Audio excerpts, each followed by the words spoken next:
January 1st. Here's the bottom line.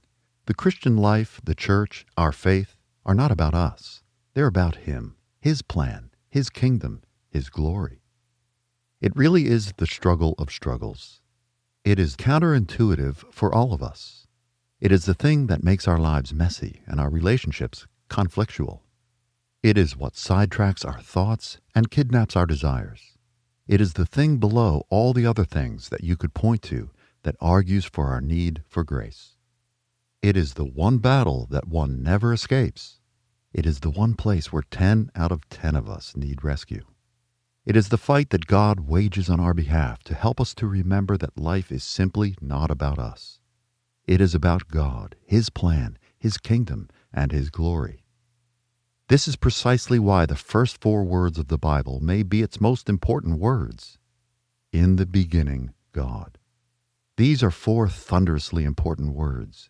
They really do change everything, from the way that you think about your identity, meaning, and purpose, to the way that you approach even the most incidental of human duties. Everything that was created that includes you and me. We were not made to live independent, self-directed lives.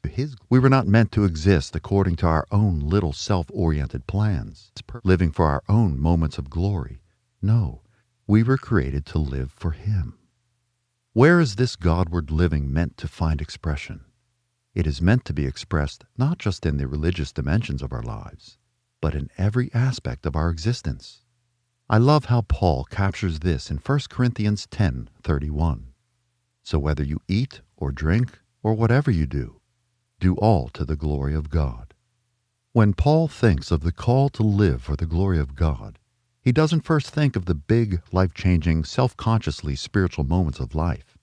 No, he thinks of something as mundane and repetitive as eating and drinking. Even the most regular, seemingly unimportant tasks of my life must be shaped and directed by a heartfelt desire for the glory of God.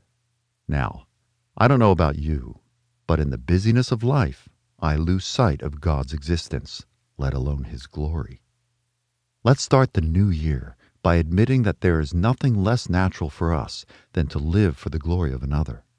This admission is the doorway not to despair, but to hope. God knew that in your sin you would never live this way.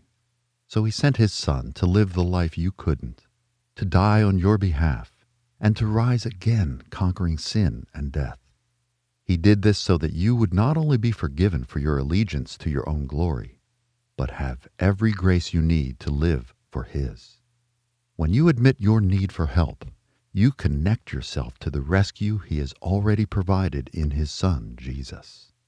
Reach out for hope by reaching out for the rescue again today. For further study and encouragement, Psalm 115.